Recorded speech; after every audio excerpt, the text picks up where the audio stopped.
Loh, coba misalnya mbah kamu alim ngarang kitab, putune ra alim mesti dianggap jimat, tak jamin itu.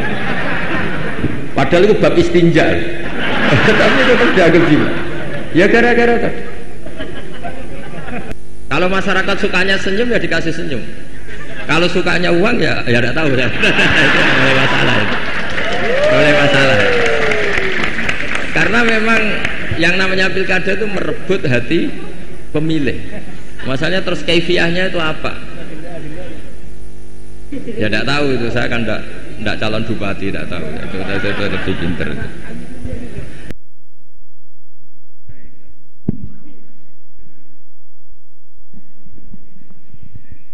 Assalamualaikum warahmatullahi wabarakatuh. Rabbi shrah li sadri wa yassir li amri wa hlul 'uqdatam min lisani yafqahu qawli. Allahumma shalli wa sallim wa barik ala sayyidina Muhammad wa ala alihi wa sahbihi wa barik wasallam asma'in. Nama ba'du. Yang sangat saya hormati Kiai Haji Muksid Idris dan para habaib, para masyayikh yang saya hormati, wabil khusus senior kami di pondok Bapak Hafidin, teman sekaligus putra guru saya Kiai Haji Abdul Ghafur. Saya akan baca tentang bab mujaddid. Mujaddid itu adalah orang yang dipercayai atau yang dianggap paling sah, paling layak untuk bikin pola-pola solusi atau pola-pola metodologi dalam mengawal perjalanan Islam. Mbah Maimun, guru kita semua, ngarang kitab Al-Ulama Al-Mujaddidun, diantaranya menyebut sekian mujaddid.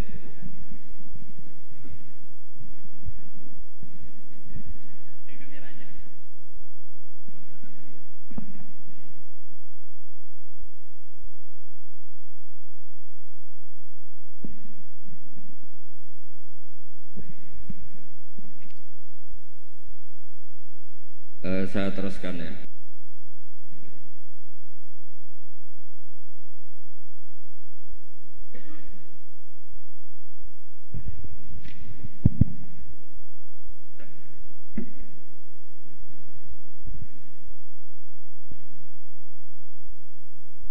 Ini kayaknya memang itu kurang jodoh ya. Karena tadi pengurusnya NU sudah keren itu, sudah lebih keren dibanding saya ini. Begini ya, jadi mujaddid itu orang yang dipercaya atau disahkan untuk bikin pola-pola atau metodologi dalam Islam. Kita alhamdulillah di Indonesia misalnya mengembangkan Islam dengan kalimat atau kata-kata yang insya Allah itu mengawal mazhab ahli sunnah wal jamaah. Misalnya contoh yang sering saya sebut, setiap dari kita itu selalu kalau baca sholawat wassalatu wassalamu ala sayyidina Muhammadin wa ala alihi wa sahbihi ajmain. Dan untuk semua sahabat semuanya, kata semuanya adalah kalimatun fariqoh, kalimatun fasilah, atau kaulun fasil, atau kaulun faslun. Ahli sunnah itu siapa? Adalah orang yang menghormati semua sahabat. Jadi ajmain itu bukan sekedar kata rutin, tapi maklumat dari kita bahwa kita berkeyakinan bahwa semua sahabat adalah adil, semua sahabat kita hormati. Ini beda sekali dengan kelompok tertentu dalam Islam yang sangat menghormati Sayyidina Ali tapi sangat menghina Sayyidina Abu Bakar. Jika ajmain ini jangan jadi rutinitas, tapi memang benar-benar maklumat dari kita untuk orang sekeliling kita, untuk anak cucu kita, untuk semuanya, bahwa ciri khas ahli sunnah wal jamaah adalah ditandai dengan menghormati semua sahabat. Dengan tradisi pemaknaan seperti ini, maka kalimat ajmain atau kata ajmain ini keluar an ilmin wa an bayinatin, keluar dari rumus ilmu dan dari kesaksian ilmiah. Kesaksian ilmiah misalnya begini, Andai kan Abu Bakar itu mal'un, orang yang kena laknat, berarti Nabi itu salah pilih teman. Andai kan Sayyidah Aisyah itu mal'unah, berarti Nabi salah pilih istri. Jadi ketika kita tidak bisa detail secara ilmiah dengan argumentasi secara ilmiah, setidaknya kita memaklumatkan secara ijmal bahwa kita adalah menghormati wasahbihi ajmain.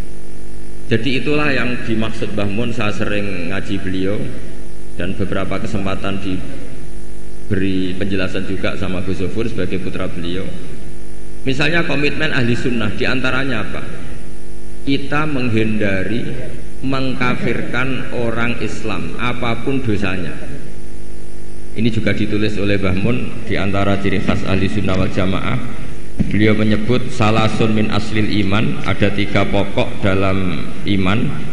Di antara yang beliau sebut adalah wala nukafiruhu bidzambin. Orang Islam tidak boleh kita kafirkan hanya karena melakukan dosa apa? Besar. Logika yang terbangun dari teori itu adalah sederhana. Misalnya Mbah Maimun itu paling gak suka namanya perang, chaos, karena agama ini sangat menghormati nyawa. Kullu muslimin ala muslimin tu haramun damuhu wa maluhu wa irdu. Yang paling diharamkan itu adalah pertumpahan darah. Wa id akhadna mitsaqakum la tasfikuna dima'akum. Pertama ada Bani Adam, pertama ada peradaban Bani Israel, pertama ada peradaban para nabi. Itu komitmen dasarnya apa? Jangan sampai ada pertumpahan apa? Darah. Kemudian Gus Zofur pernah cerita ke kita, kenapa Said berjanji itu menjadi mujaddid. Itu diantara alasannya itu, ketika negara-negara lain perang nyari format manhaj, ikut manhaj apa sampai perang, orang Indonesia bisa nikmati Islam lewat terbangan. Jadi yang lain perang, kita mencintai Nabi dengan asik pakai apa? Terbang. Sudah terbangan berstatus mahabbah kepada Rasulullah Shallallahu Alaihi Wasallam. Ini yang harus kita kembangkan. Sehingga saya berharap fikih pilkada, ya fikih apa? Pilkada. Yang tadi disindir katanya datang ikhlas tidak demi apa tadi? Uang itu. Saya nggak ngerti itu tadi bahasa Thailand atau mana, nggak tahu saya. Saya itu tertawa itu karena nggak paham. Kok ada bangsa Indonesia yang bahasanya gitu. Jadi saya itu tertawa karena nggak paham. Tapi ngertilah arahnya. Saya pernah mengkaji fikih pilkada sama teman-teman. Itu cara berpikir juga darul mafasid muqaddamun ala jabil masalah. Dulu orang untuk jabat itu harus duel, harus taruh. Misalnya ada dalang ingin dapat istrinya dalang yang lain yang cantik, itu ya tarung, yang menang terus dapat. Sampai ada kerajaan Sumeneb juga gitu, ada kerajaan di mana perang terus sebagian kalah lari kemana, sebagian terusir lari kemana. Dulu itu semuanya pakai perang. Sekarang alhamdulillah perebutan kekuasaan itu lewat pilkada. Apapun di situ ada bohongnya, ada nggak bener-benernya sedikit. Tapi setidaknya itu tidak dengan aturan pertumpahan apa? Darah. Ya saya yakin sih ada salahnya ya, tidak usah diumumkan juga tahu semua. Ya. Tapi di situ ada dosa besar yang kita hindari, yaitu menghindari pertumpahan apa? Darah. Ini sudah membaik. Dari dulu perebutan kekuasaan lewat pertumpahan darah, sekarang lewat seni merebut hatinya masyarakat. Kalau masyarakat sukanya senyum ya dikasih senyum. Kalau sukanya uang ya tidak tahu ya. Itu boleh masalah. Boleh masalah. Karena memang yang namanya pilkada itu merebut hati pemilih. Masalahnya terus kaifiahnya itu apa? Ya tidak tahu itu, saya kan tidak calon bupati, tidak tahu. Itu lebih pinter. Ya saya akan baca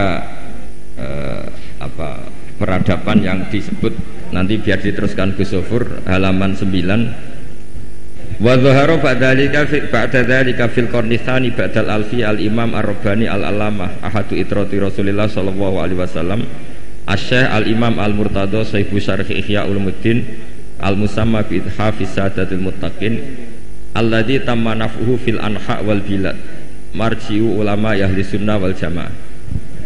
Ini sekaligus penghormatan bagi kita. Jadi di antara mujaddid itu ada yang bernama Sayyid Murtado Az-Zabidi, yaitu Syarihul Ihya, yang ngarang kitab Ithafus Sadat Al-Muttaqin. Itu sekitar 14 jilid. Kalau yang cetakan Darul Kutub Ilmiah itu 14 apa? Jilid. Itu beliau punya santri mulazim, itu orang Indonesia.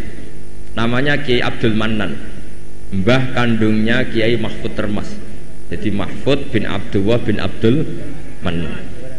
Kemudian Kiai Mahfud ini kita tahu punya murid namanya Kiai Fakih Mas Kumambang Gresik. Kiai Fakih punya murid Mbah Zubair punya putra sekaligus muridnya Mbah Maimun. Ya terus sampai kita, sampai Gus Yofur, sampai kita. Sehingga pikiran-pikiran besar Said Zabidi itu bisa kita tangkap. Misalnya gini, saya sering diceritani Mbah Mun tentang kitab Ithaf.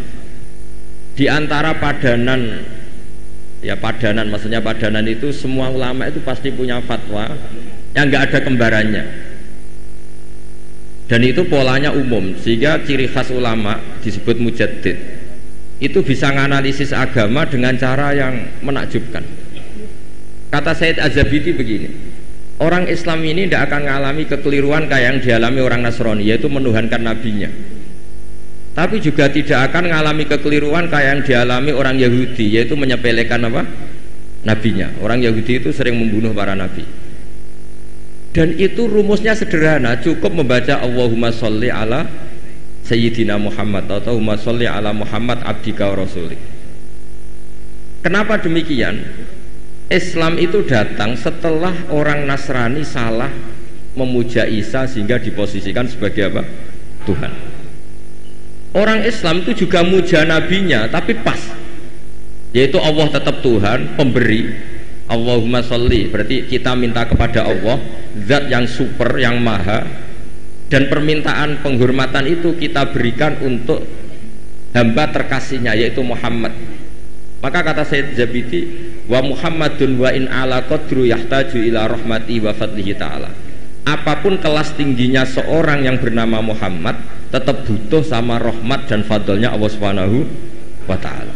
Sehingga dengan kalimat sholawat itu sudah isbatun li uluhiyatillah wa nafsyun li rububiyati Muhammad. Dengan kalimat ini orang Islam tidak akan kecelakaan menuhankan Muhammad. Karena apa? Allah pemberi, Rasulullah peneri. Tapi umat Islam akan sangat menghormati Sayyidina Rasulullah Shallallahu Alaihi Wasallam, karena semua penghormatan Allah terbaiknya, sholawatnya, tahiyatnya, semua yang terbaik bisa kasihkan kepada hamba terbaiknya, yaitu Rasulullah Shallallahu Alaihi Wasallam. Maka kalimat ini ya kalimatut tauhid, ya kalimatur risalah. Karena dengan posisi lafadz sholawat seperti itu, kita tidak akan kecelakaan kayak yang dialami orang Nasrani. Karena kita tetap memposisikan Allah pemberi, Rasulullah Muhammad peneri. Itu kata Sayyid Zabidi. Jadi akan selalu ada ulama yang memodifikasi Islam itu menjadi mudah. Islam yang jelimet karena datang setelah tadi kecelakaan Nabi Isa dituhankan. Sehingga ulama-ulama itu punya cara sendiri untuk supaya Islam tidak mengalami seperti itu. Kalau kita ngaji tauhid, misalnya seorang nabi selain punya sifat sidik, amanat, tabligh, fatonah, punya sifat apa? Al-a'rad, al-basyariyah. Nabi harus punya sisi kemanusiaan. Sehingga nabi itu sering dahar di depan umum supaya menunjukkan kalau beliau seorang apa? Manusia. Bahkan nabi juga pernah sholat duhur itu harusnya 4 rakaat, sholat hanya 2 rakaat. Ketika ditegur, ya Rasulullah ini sholat model baru atau memang nasa mansuh?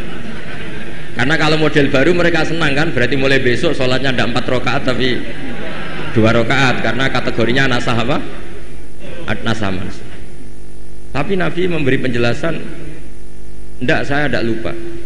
Akhirnya Nabi menambahkan 2 rakaat, masyhur itu cerita itu. Terus kata Nabi, ma kuntu ansa walakin unassa li asunna. Saya ini sebetulnya tidak pernah lupa, tapi didesain Allah lupa supaya bisa bikin apa? Sunnah. Tapi apapun itu menjadi sangat basyariah. Saya ulang lagi, apapun itu sangat apa? Basyariah. Dan basyariah Nabi ini menguntungkan Islam, yaitu ciri khas Islam adalah menuhankan Allah saja, dan selainnya apapun hebatnya, meskipun seorang Rasulullah Muhammad tetap namanya abduhu wa rasuluh. Nah, hal-hal seperti ini terus kemudian dilakukan oleh Imam Ja'far Al-Barjanji secara mudah. Kita sholawatan, kita terbangan.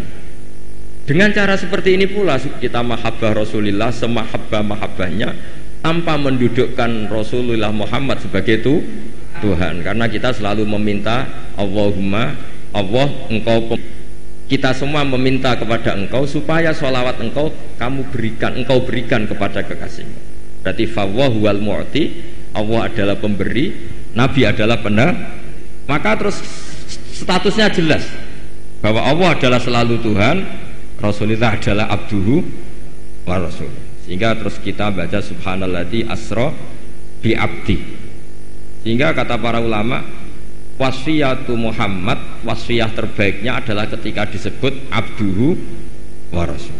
Karena tadi agama Islam itu datang setelah prahara atau setelah kecelakaan, setelah kesalahan seorang nabi di Tuhan. Tapi hebatnya ahli sunnah, hebatnya NU, hebatnya pesantren, menjelaskan ilmu seserius ini itu menjadi gampang. Karena ya daripada umat mikir jelimet, pokoknya kon maca apa? Sholawat, terus ra paham-paham sithik.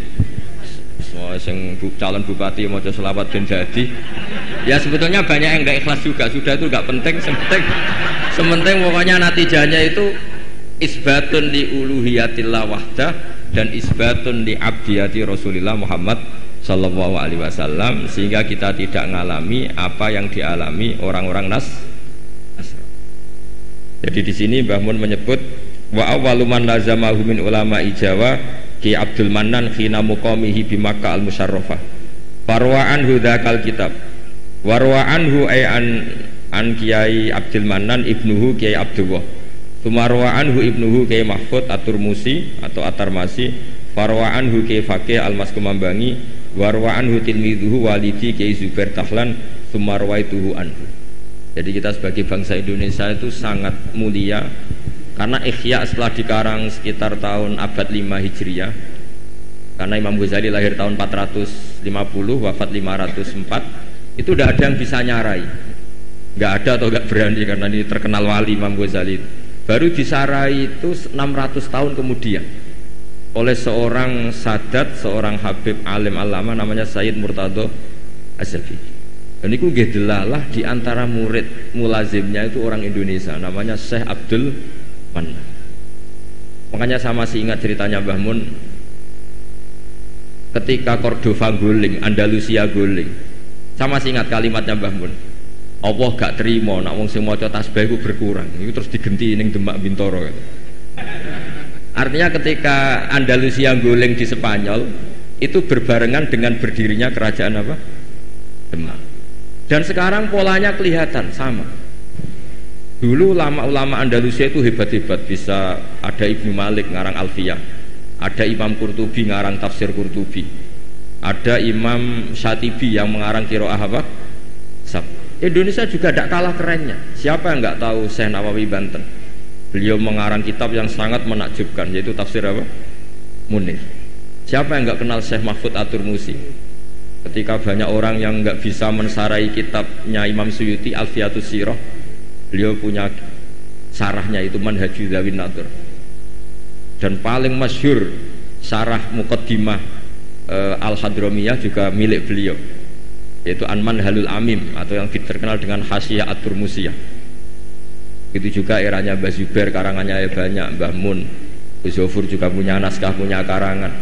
Jadi ketika Islam tidak di Mekah dan tidak berbahasa ibu bahasa Arab, ternyata melahirkan ulama-ulama top di Andalusia, yang setelah Andalusia kalah Allah mengganti ada di Indonesia. Masih ingat saya, jadi kata Mbah Mun, di antara syarafnya kita lah, mulianya kita adalah ketika Andalusia guling itu berbarengan dengan berdirinya Masjid apa?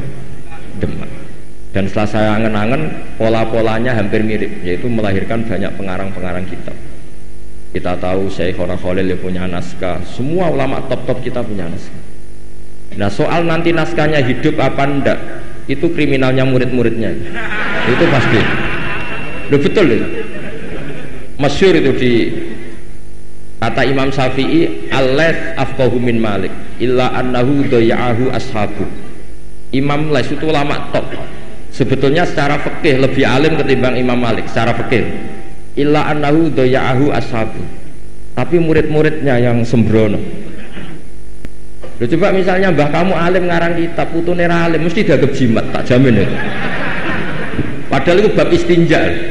Tapi tetap dianggap jimat. Ya gara-gara tadi. Makanya saya berkomitmen sama Gus Zuhur untuk terus baca kitabnya Mbah Mun, karena pasti murid top ndak itu terserah guru top ndak itu terserah muridnya. Itu sudah jelas. Khalnya Mbah Zubair andekan ndak punya putra Mbah Mun mungkin nggak serame itu. Orang ndak bahas Mbah Zubair lagi andekan tidak ada Mbah Mun. Andekan Mbah Mun tidak punya murid-murid, punya utamanya putra-putranya, mungkin orang ndak bahas Mbah Mun lagi suatu saat.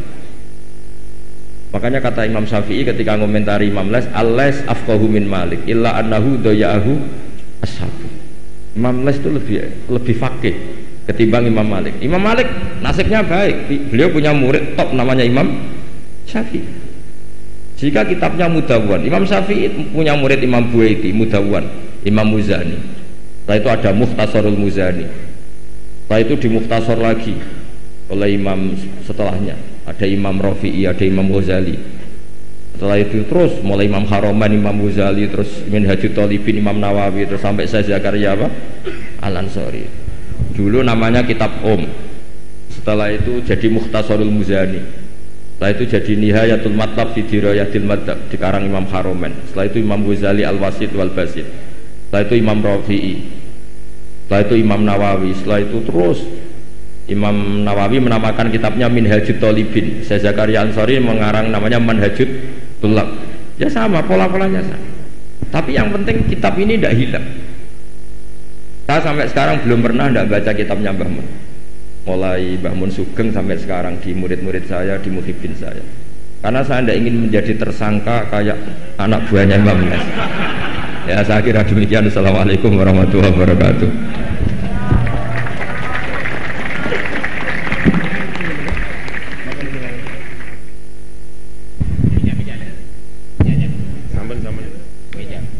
Assalamualaikum warahmatullahi wabarakatuh. Bismillahirrahmanirrahim. Alhamdulillahirabbil alamin wassalatu wassalamu ala asyrafil anbiya'i wal mursalin Sayyidina wa maulana Muhammadin wa ala alihi wa sahbihi ajma'in. Amma ba'du. Para habaib, para alim ulama, para kiai, hadirin semua yang malam ini berbahagia, kita ketemu dengan Gus Baha, dengan para alim ulama. Ada keluarga besar Pondok Pesantren Nas'atul Ulum, Nas'atul Muta'allimin, ya mohon maaf ya, Kiai Munib dan kiai-kiai yang lain.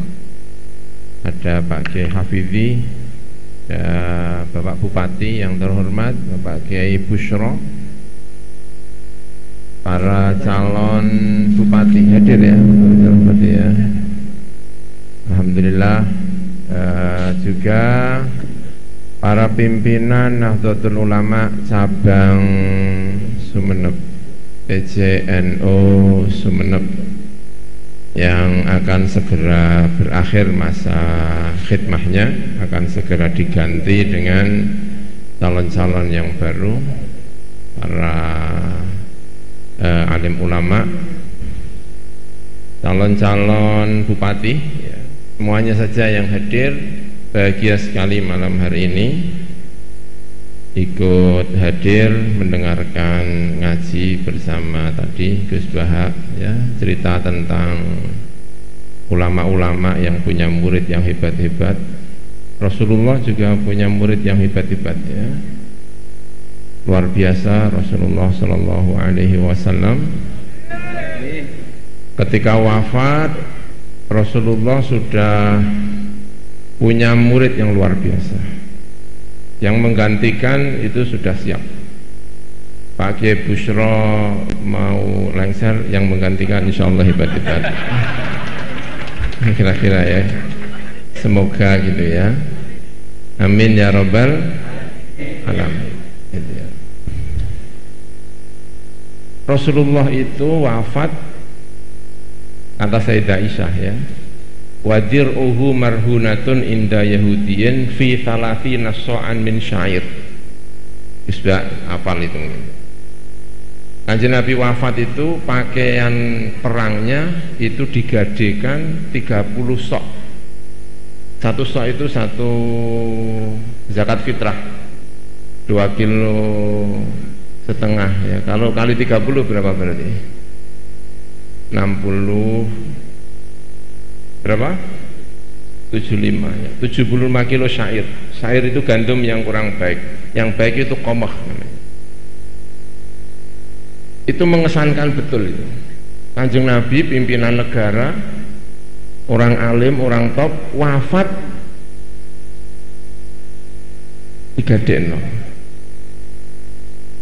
Rumahnya Pak Bupati digadekan kira-kira. Gadekno ya kan? Luar biasa.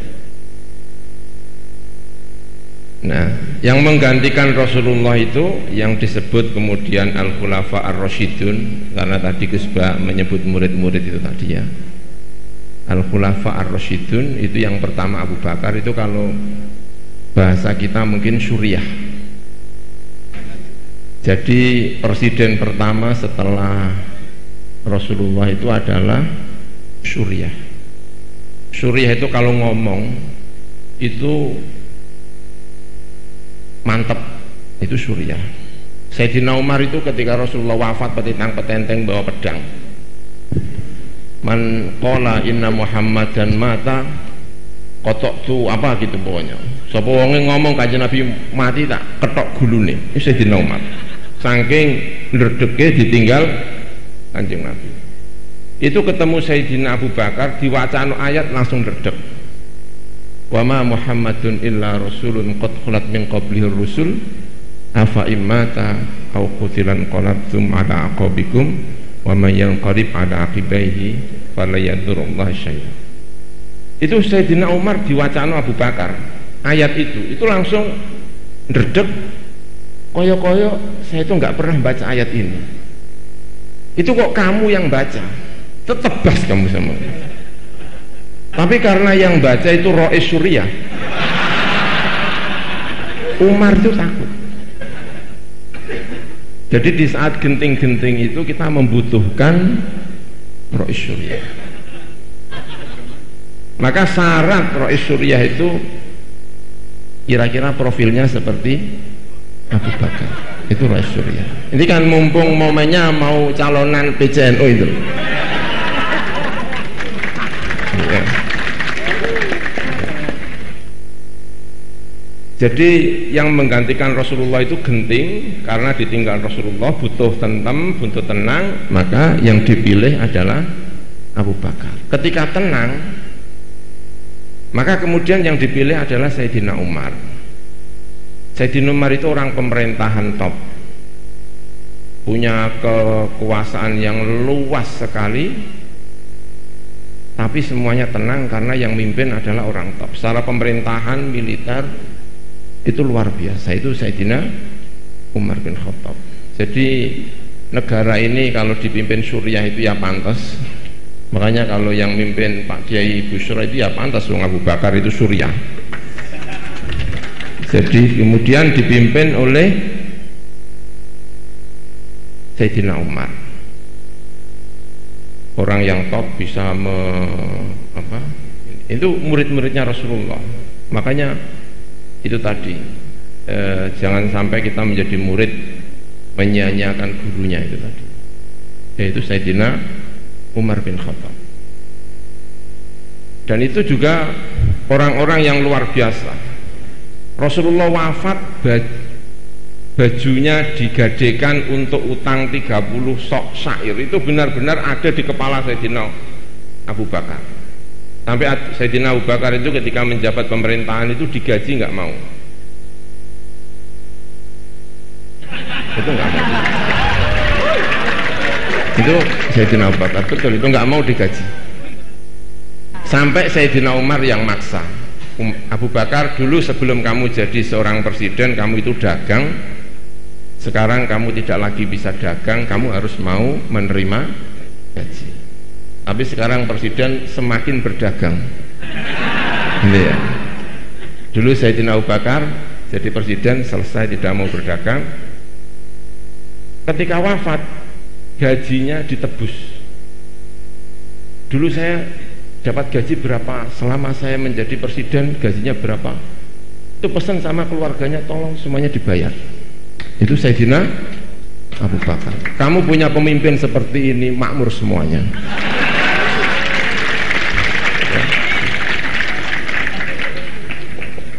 Lalu Sayyidina Umar bin Khattab, karena ingat Rasulullah jadi presiden, wafat menggadaikan baju perangnya itu Sayyidina Umar. Sayyidina Umar itu tanya kepada, kalau sekarang itu ya mungkin DPR-nya atau apa, saya sebagai presiden ini pantasnya mendapatkan apa? Pakat 2 baju musim panas dan 2 baju musim dingin, 1 baju musim panas, 1 baju musim dingin, ongkos haji dan umroh, hidup untuk keluarganya. Saya tidak orang kaya, saya tidak orang miskin. Itu kata Sayyidina Umar bin Khattab. Luar biasa itu. Tiba-tiba beliau itu pidato kayak gini, pakaiannya rangkep 2. Rangkep 2. Ya jamaah, kalau bahasa orang Jakarta di TV itu ya kan. Ala tastami'una, dengarkan saya mau pidato. Salman berdiri. Saya tidak akan mendengarkan kamu Umar sampai kamu bisa menjelaskan kenapa kamu hari ini bajunya kok 2. Sebelum kamu bisa menjelaskan bajunya 2, saya tidak akan mendengarkan, karena kamu seharusnya cuma punya baju 1. Sayyidina Umar diprotes sama Salman. Umar panggil anaknya Abdullah bin Umar. Abdullah, ada apa? Yang saya pakai ini bajunya siapa? Baju saya, ayah. Salman, yang 1 bajuku, yang 1 saya pinjam anak saya. Itu luar biasanya. Suatu ketika Umar bin Khattab itu kemudian bertanya kepada kawan-kawannya, saya ini raja apa khalifah? Karena kalau khalifah itu berarti mati bajunya digadekan itu. Itu kalau mau disebut khalifah. Itu tanya, dijawab sama DPR-nya itu. Kalau kamu mengambil uang memberikan kepada yang berhak, maka kamu khalifah. Tapi kalau kamu mengambil uang tidak kepada yang berhak, maka kamu namanya raja. Itu Umar bin Khattab. Sekarang mau memilih presiden apa memilih khalifah?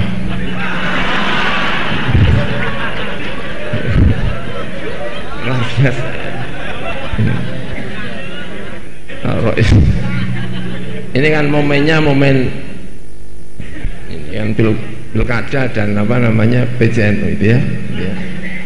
Itu yang luar biasa dari para khalifah-khalifah kita itu ya. Sayyidina Ali, insyaallah Sayyidina Ali. Menurut riwayat, anaknya di hari Lebaran itu harus pinjam ke Baitul Mal untuk bajunya, perhiasannya ketika hari Lebaran. Tanpa itu semuanya tidak akan bisa disebut sebagai seorang khalifah. Itu luar biasa apa namanya yang diajarkan oleh Rasulullah Shallallahu Alaihi. Jadi Rasulullah itu punya murid-murid. Yang pertama itu Suriah, Sayyidina Abu Bakar itu tadi. Nanti kalau milih Rois Suriah itu wajahnya diawasi itu, kayak Abu Bakar apa enggak kira-kira. Suriah Sayyidina Abu Bakar. Yang kalau ngendiko itu ini. Kayak misalnya gini loh ya. Saya misalnya kehilangan uang 1 juta. Saya kehilangan uang 1 juta, itu kan ya sedih. Itu kalau ada orang ngomong bukan Suriah sama saya, Gus sabar Gus, tak kampleng. Kowe ora ngrasakno kehilangan duit 1 juta. Tapi coba bayangkan kalau yang ngomong gitu tuh Mbah Maimun, guru saya, ayah saya, orang yang saya hormati, tiba-tiba manggil saya, Pur, awakmu kehilangan duit 2 juta nggih, Bah. Sing sabar ya. Iku sedih langsung hilang. Kenapa? Karena yang bicara Rois Suriah. Makanya kalau kita punya Rois Suriah yang seperti ini, itu konflik-konflik tanfidiyah itu nggak masalah.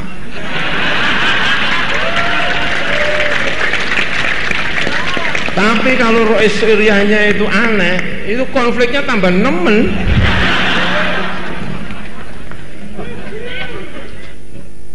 Ya, itu murid-muridnya Rasulullah Shallallahu Alaihi Wasallam. Lalu yang menggantikan Rasulullah ketiga itu pedagang. Maka kita butuh pedagang. Jangan sampai pedagang itu keluar dari umat Islam. Perbanyak para pedagang. Setelah Suriah militer, lalu pedagang. Jadi pedagang itu juga perlu. Bayangkan kalau presidennya itu kiai terus, kan mumet. Ya sesekali pedagang, tapi pedagang yang kayak Sayyidina Utsman. Itu pedagang. Itu murid-muridnya Rasulullah SAW, pedagang top. Ketika perang Tabuk, namanya Ghazwatul Usrah, perang yang sulit. Lawan yang dihadapi bukan orang Arab, tapi Imperium Romawi. Rasulullah butuh terhadap donasi dari para pedagang, para orang-orang top.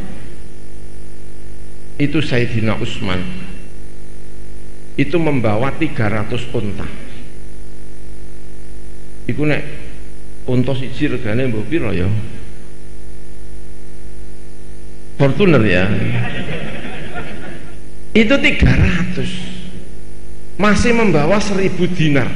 Sampai Rasulullah itu pidato, setelah ini Utsman nglakoni apa wae gak masalah. Pembantu kok semono ki.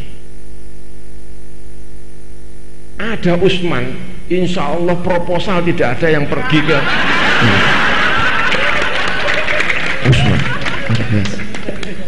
Luar biasa Utsman itu. Umar bin Khattab menyerahkan separuh uangnya untuk Rasulullah. Kata Sayyidina Utsman, kata Sayyidina Umar, hari ini saya akan menang lawan Abu Bakar. Soalnya biasanya kalah sama Abu Bakar.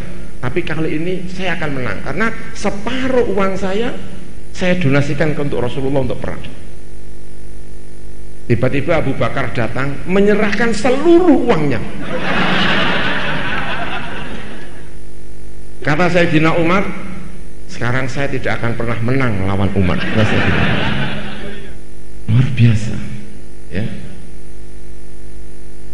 Itu para pimpinan-pimpinan kita. Sampai Umar tadi ngomongnya, sekarang saya tidak punya harapan untuk menang lawan Abu Bakar, karena saya separuh menyerahkan Abu Bakar seluruhnya. Luar biasa. Makanya kita butuh orang-orang yang seperti ini ya. Umat Islam itu butuh yang, ini kan cerita ya kan, ceritakan ya nggak apa-apa, buat nostalgia lah bahwa kita itu punya pimpinan-pimpinan yang luar biasa kayak gini ya. Lalu terakhir Sayyidina Ali, yang memimpin adalah ilmuwan,